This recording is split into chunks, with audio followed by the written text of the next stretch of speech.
Bonjour à toutes et tous et bienvenue dans Parlons-en et ce nouveau point sur l'actualité internationale. Voici les titres de ce mercredi. Au moins 51 morts dans la région de Valence en Espagne.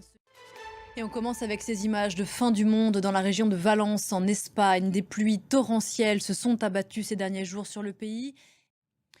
Voilà pour la situation en Espagne qu'on suit évidemment de près. Au Proche-Orient, l'armée israélienne appelle les habitants de Baalbek à évacuer.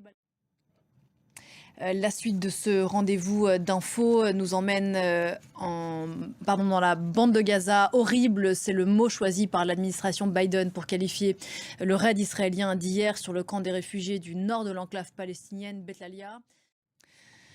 Combien d'Américains hésitent encore entre Kamala Harris et Donald Trump? Les électeurs indécis ont le scénario de la semaine prochaine entre leurs mains.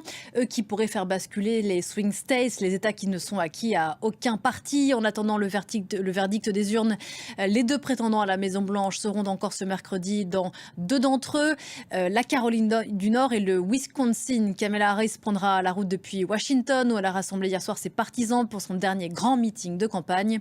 Sophie Samaï.